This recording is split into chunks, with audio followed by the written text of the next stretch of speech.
In the second part of this lecture, we're going to focus on one of the very important jobs of the cardiovascular system, that being to deliver oxygen. So why do we pump blood? To deliver oxygen.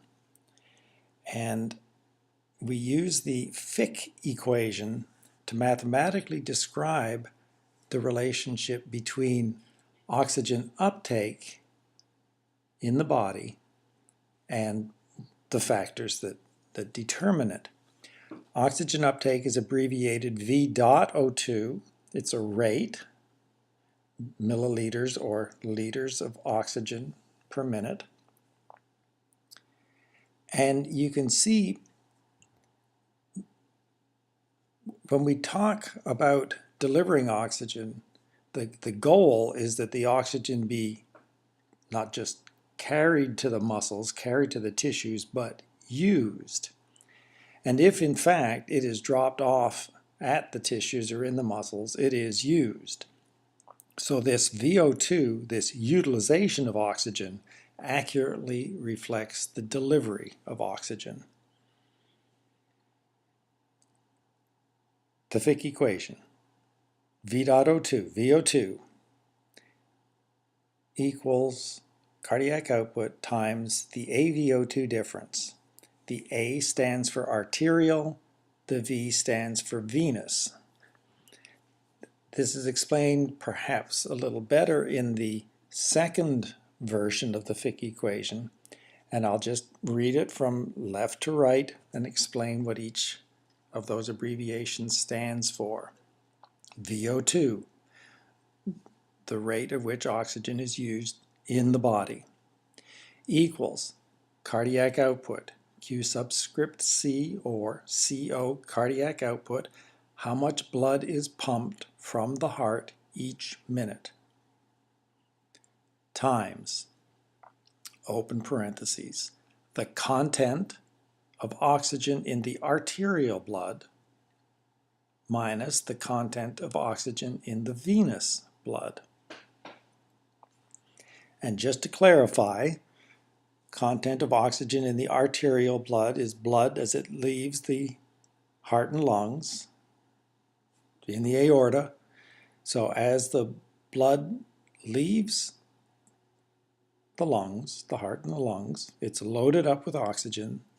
It has a high content of oxygen. Content of oxygen in the venous blood. This is blood as it returns to the heart. And very often you'll see this written in both of these versions with a little line over the V, a little flat line over the V. From your statistics background, you might remember that that means the average or the mean. That stands for, that little bar stands for the average or the mean. So this is the value, the mean value of oxygen in all of the veins coming back to the heart. We refer to that as the mixed venous. It simply means you're measuring this in the blood just as it returns to the heart, and this blood represents a mix of blood coming from the skin and the gut and the brain and the muscles. So this whole body VO2 is determined by cardiac output and AVO2 difference. The AVO2 difference also is spoken of as representing the extraction of oxygen from the blood. So it represents, or the difference represents how much oxygen was taken out of each liter of blood.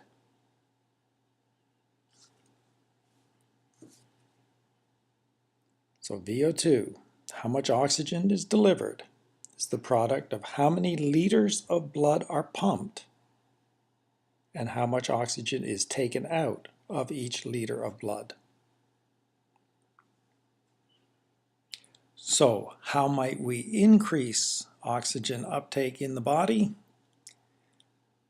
Looking at the Fick equation, we can either increase the cardiac output or increase the extraction, take more oxygen out of each liter of blood.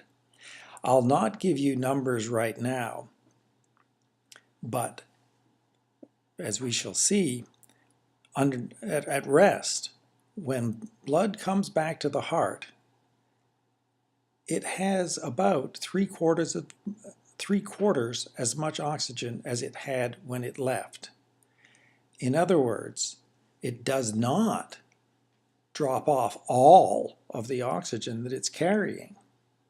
Now you may say this doesn't make sense. If I was running a trucking company, I wouldn't send out all these trucks at rest. That would be 5 liters of oxygen per minute, 5 trucks per minute. I wouldn't send out 5 trucks and then have them return to me more than half full.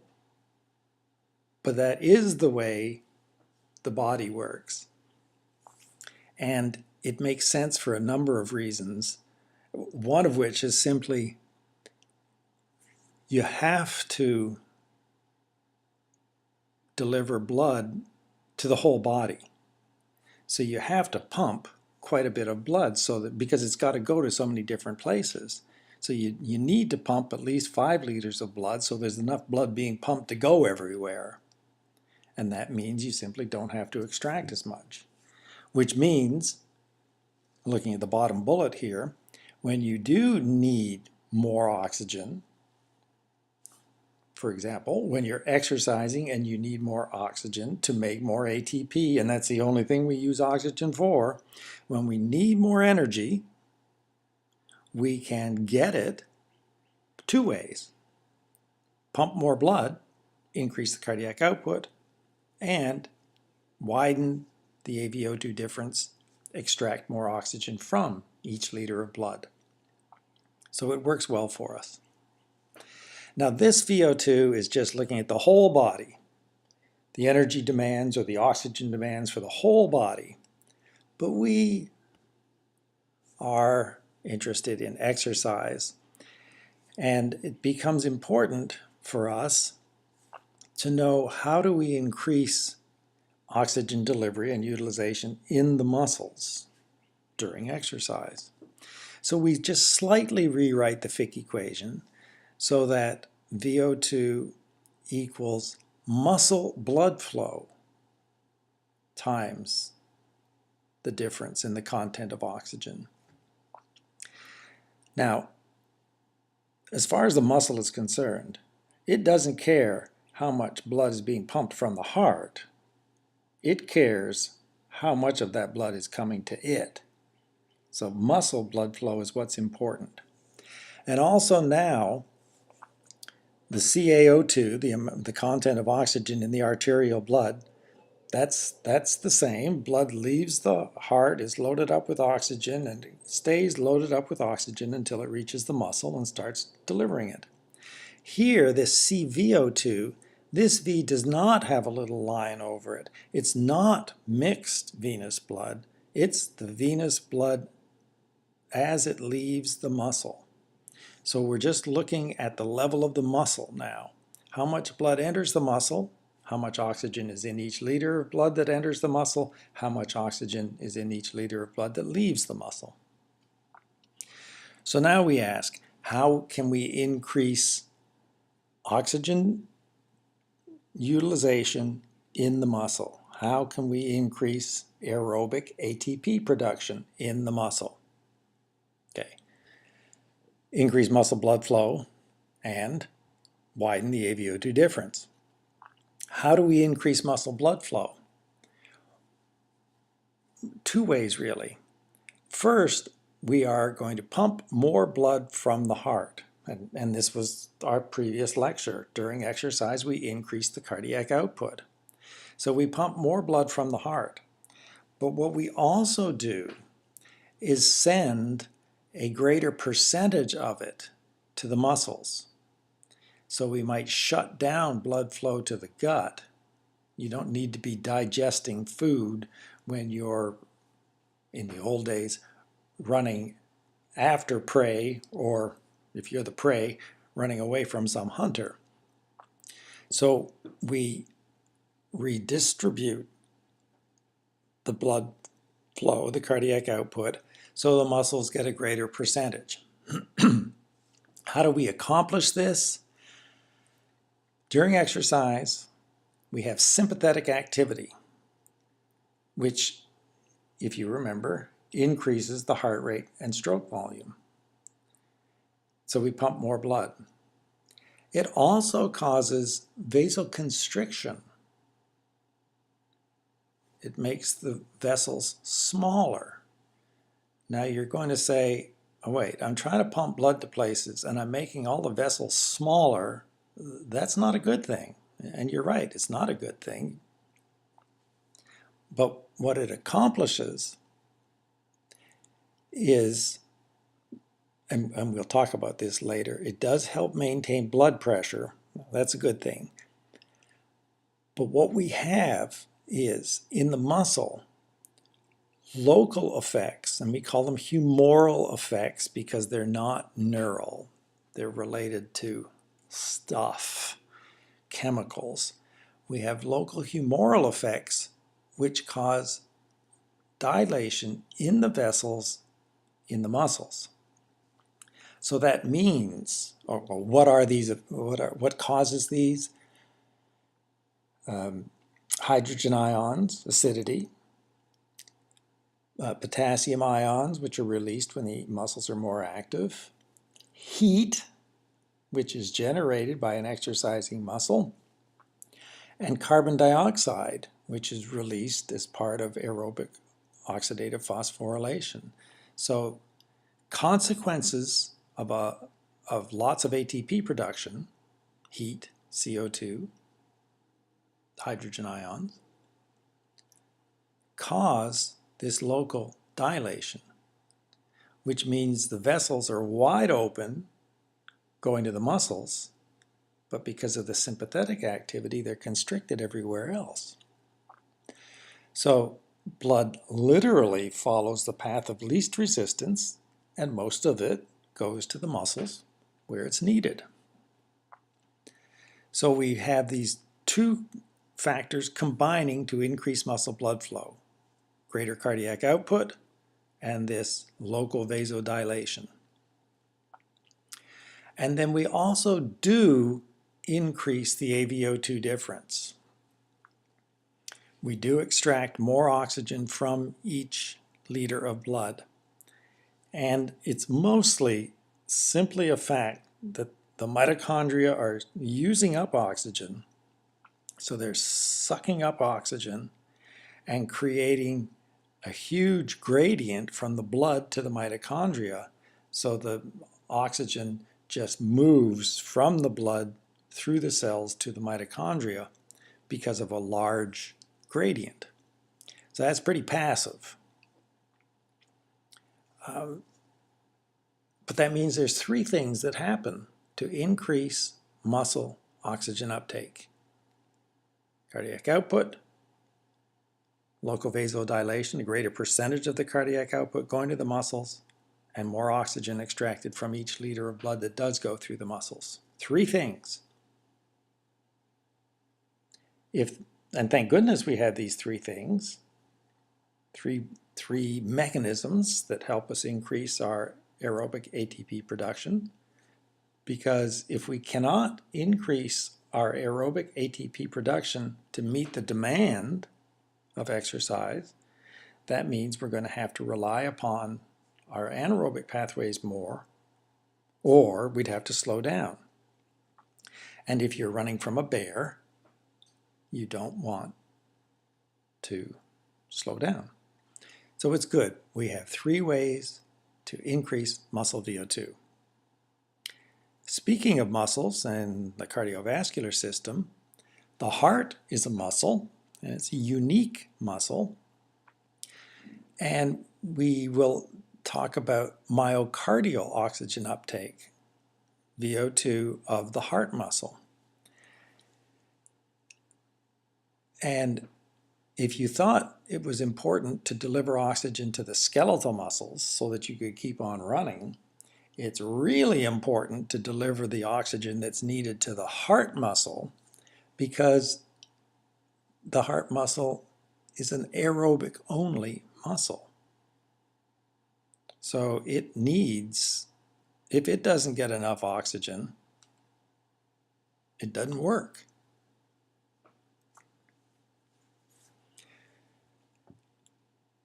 So myocardial oxygen uptake is the product of myocardial blood flow and the AVO2 difference across the heart muscle. Now just remember, yes, there's a whole bunch of blood going through the heart, being pumped by the heart. But the heart muscle doesn't extract oxygen from the blood that it's pumping. It pumps blood out the aorta, and then there's an artery that comes off the aorta that comes back to serve the heart muscle. These are known as the coronary arteries.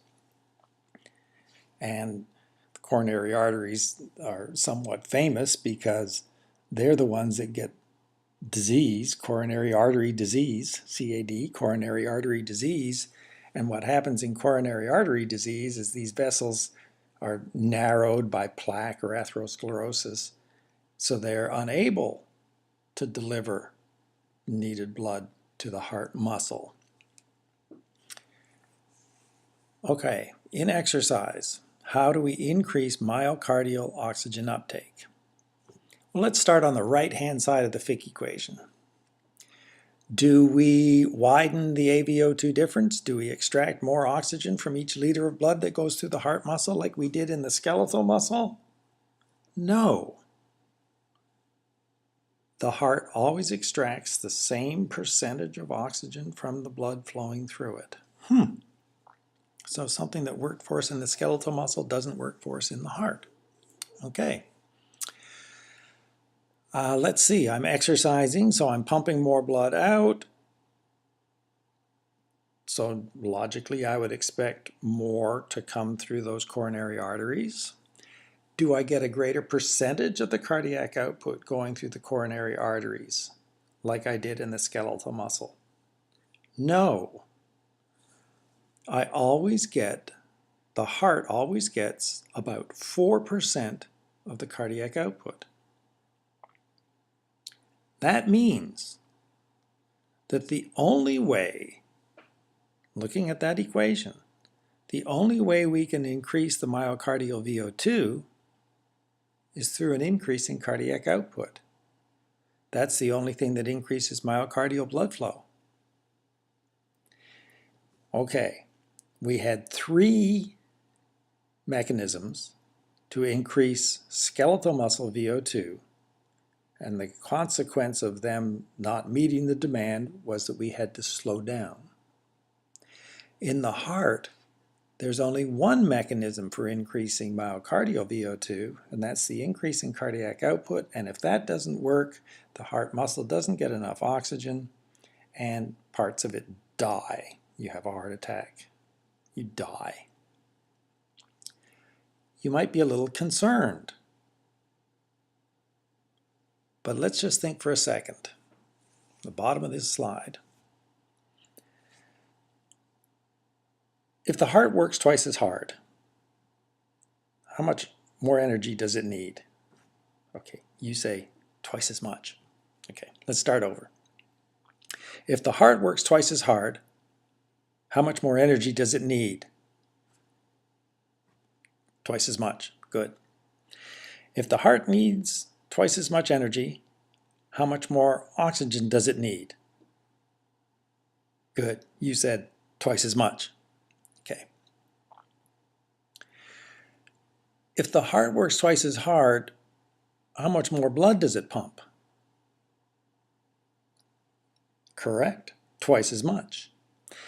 If the heart pumps twice as much blood, how does this affect myocardial blood flow? Twice as much. 4% of twice as much is twice as much. Now look at the top line, the Fick equation.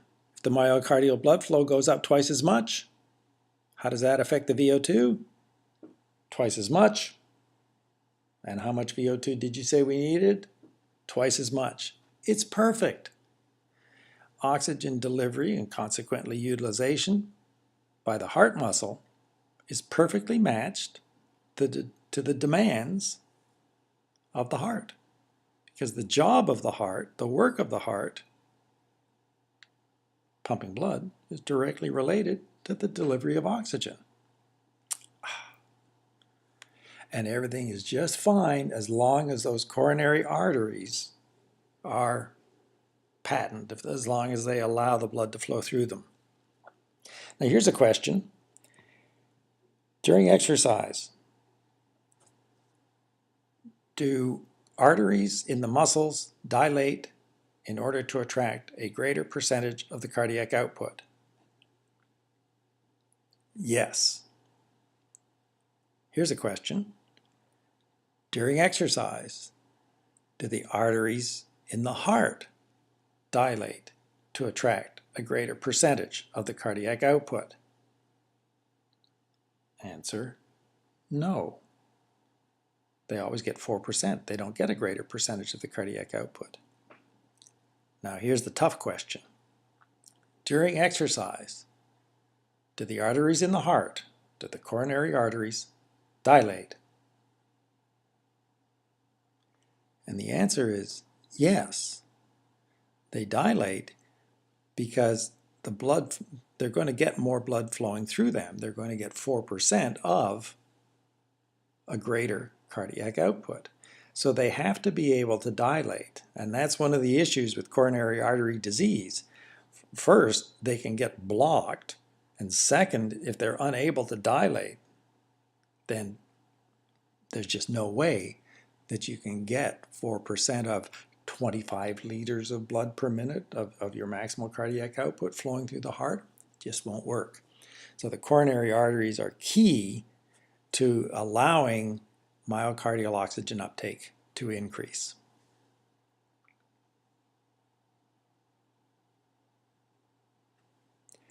Wow, now we're really shifting gears here when we talk about cardiovascular drift, and in your notes this may be a little out of place, but it's in there. Cardiovascular drift. In prolonged exercise, and what do I mean by prolonged? Oh, approximately longer than 45 minutes, but there's no magic time. Now, skip to the bottom line of this slide. We will see an increase in heart rate. If I go and run at the same pace for an hour or two, partway through the exercise, I will see an increase in heart rate.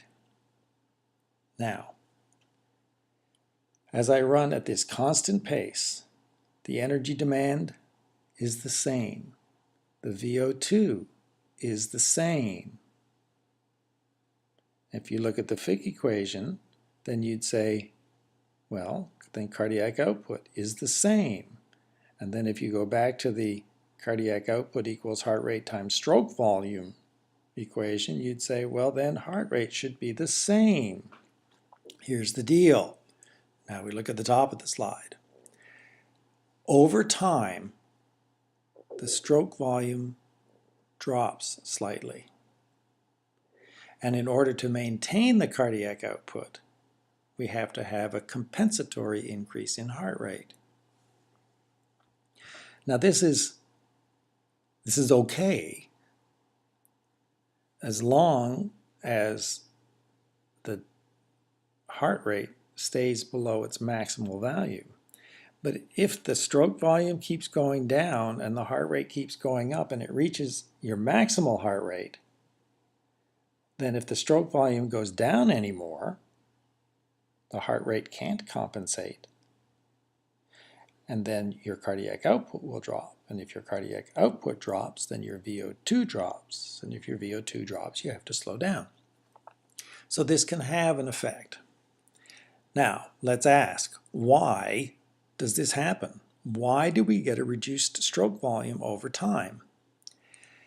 And the main or primary important cause is a reduction in central venous pressure. Central venous pressure is the pressure measured in the blood system as the blood is returning to the heart. So this is the pressure with which the blood enters the heart. And remember, blood returning to the heart, blood entering the heart, causes the heart muscle to stretch. Remember the Frank-Starling mechanism? Blood returning to the heart causes the heart muscle to stretch, and therefore the muscle contracts more forcefully. Well, now you're getting a reduced central venous pressure, so the Frank-Starling mechanism isn't as potent. So now you don't have as great a force production because you don't have this stretching of the fibers. And if you remember when we talked about Frank-Starling, I said this is something that you only value when it's gone. Well, now it's going away. Why do you have this reduced central venous pressure? One thing can happen over time is that sympathetic vasoconstriction. I said everywhere in the body except for the exercising muscles, you've got this vasoconstriction. Well, if it wears off, then the vessels are going to dilate and you're going to have more blood, we say pooling, but moving slowly through all of these vessels. And that will reduce the central venous pressure. Why do we get a reduction in sympathetic vasoconstriction? A lot of the answers on this slide are not very physiological. It wears off. What the heck does that mean? Well, one of the things can be that exercise is a stressor. Exercise is a stressor. Well, over time, you've been running for an hour, your body figures out it's perhaps not such a challenge. Or it could simply be that those sympathetic neurons are running a little low on neurotransmitter. Or it could be something at the level of the receptors that we talked about, those specific receptors for the neurotransmitters, that they don't function so well after an hour or so. Don't know for sure. Certainly if you're exercising in the heat and you dilate all the vessels in the skin, now you're directing a whole lot of blood to the skin and it moves slowly through the skin, and that will reduce central venous pressure. Another possibility is that you have a reduction in plasma volume, capital P, capital V, plasma volume, or which is directly related to a reduction in blood volume. And if you have less blood, then you're going to have less pressure of the blood coming back to the heart. Now, why might your plasma volume decrease? Why might the watery part of your blood be smaller? Okay. As you stand up and start to exercise, and these are two separate things, as you stand up, as you start to exercise, your blood pressure goes up and blood is pushed down into the legs, and some of the water, some of the plasma, is pushed out because of this pressure, is pushed out of the blood into the surrounding tissues. So it's within minutes of starting to exercise, you can decrease the plasma part of your blood by 20%. And since plasma makes up half of your blood, you can actually reduce your blood volume about 10%. That is going to have some consequences on your cardiac output and your blood flow. Now, that happens every time you exercise, and it happens at the onset of exercise. So you're pretty hard-pressed to say, oh, well, that's what causes something to manifest after 45 minutes of exercise. What people will say is, that's because you've been sweating, and sweat comes from the blood. Well, yes and no. Sweat comes from sweat glands. If you empty your sweat glands, then you're going to be drawing, yes, you will draw fluids from the interstitial fluid and from the tissues, and ultimately you might draw some fluid from the blood. But the blood volume is conserved very well by the body. Your body doesn't say, oh, it's hot outside, let's take some of our blood and sweat it out. It just wouldn't make sense. And it doesn't happen. So if you're in extreme heat, doing a lot of sweating, then yes, that might contribute. But under normal conditions, not a big factor. So we have reduced central venous pressure affecting the Frank-Starling mechanism, And then we can talk about cardiac fatigue. And this doesn't sound real physiological. Your heart gets tired. Okay, why is your heart tired? Again, it's under sympathetic control. Perhaps some of the sympathetic is wearing off. Not real clear on this. And even some of these possibilities that I've proposed, some people say, no, that's not the case. But the bottom line is, you will see over time, thanks to this reduction in stroke volume, a gradual increase in heart rate. And in fact, marathoners often will complete a marathon at close to their maximal heart rate. They may be running along at 65, 70% of their VO2 max. They start out for the first few miles, their heart rate may be 140. And in the last few miles, their heart rate is 190. It's just amazing. Now I say here, if the heart rate plateaus, or if it reaches its max, and the stroke volume continues to drop, then cardiac output will drop and VO2 max will drop as well. So there can be some bad consequences. Now think of the marathoner for a second. If she gets her heart rate up to 190 or her max, and she's running the last 10 miles at this intensity, that if she loses any more stroke volume, she's going to have to slow down. What is incredible is that marathoners are able to pace themselves so that this doesn't happen. They don't have a drop in cardiac output because of cardiovascular drift and other things. They maintain their availability of fuel. They maintain blood volume. All of these factors they take right to the edge so they can finish the race. If they ran faster, they would blow up. They wouldn't be able to finish the race.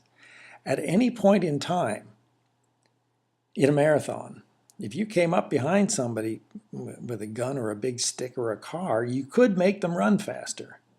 Their body is able to run faster, but their mind, their control is set that they can't make themselves run faster. They won't make themselves run faster because they are able to set a pace that they can achieve, maintain to the end. It's rather amazing how athletes set their pace so that they can go to the limit and not over it. And what usually happens is heart rate may reach max, but they don't go so far or so hard that they allow their stroke volume to drop too much. Nevertheless, there are some implications other than that performance can be severely compromised if you go over the limit. One is the relationship between heart rate and VO2 has changed. I said these marathoners start out at a heart rate of 140. Well, there's a direct relationship from the Fick equation to their VO2. And in fact, in exercise prescription, in fitness, we use your heart rate to estimate your VO2. That's how we prescribe exercise based on heart rate, because it's related to your VO2. But if you've got cardiovascular drift going on, now your heart rate at this given VO2 isn't 140, it's 190. So it throws off all these relationships that we use in exercise prescription. And if you're using a heart rate monitor, which apparently everybody does these days because you can, then the information that you think you're getting about your VO2 from your heart rate, it's going to be all messed up. So there are some implications with regard to the heart rate VO2 relationship. Performance can be compromised if stroke volume drops too much. And how do you prevent it? You want to maintain as large a blood volume as possible, and this comes naturally with training. You want to be drinking fluids, enough fluids, but not too much. And of course, avoid the heat as much as possible. And if you're competing in the marathon and the Olympics in Greece, you can't avoid the heat. But certainly on a day-to-day basis, you see people going out in August in Denton at noon running. Well, if you're an athlete who's going to be competing in the heat, that makes sense. But otherwise, all you're doing is inviting disaster, not to mention heat stroke. Cardiovascular drift. It's real. It happens after something like 45 minutes, but there's nothing magic about 45 minutes. Well, what are you going to take home with you? You are going to understand the Fick equation. You're going to understand it and appreciate it and know what it means, as well as knowing what each of those abbreviations stands for. You're going to know how we increase VO2 in the whole body, how we increase, and reminder, increase cardiac output, increase the AVO2 difference. You're going to know how we increase muscle VO2. And now there's three things: increase cardiac output, direct a greater percentage of it to the working muscles, increase the AVO2 difference. And you want to know how we use the Fick equation to explain how we increase VO2 in the heart, how we increase myocardial VO2. And the answer there is it goes up because cardiac output goes up. And then I want you to appreciate the cardiovascular drift, and you can and know what causes it, and knowing that heart rate is what we usually measure, understand that that's what we see, the change in heart rate, but the physiological, the cause is the drop in stroke volume. Know that it does affect the heart rate VO2 relationship, and at the extreme, your performance might be affected because your cardiac output might be affected. That's all for this time. Cheers.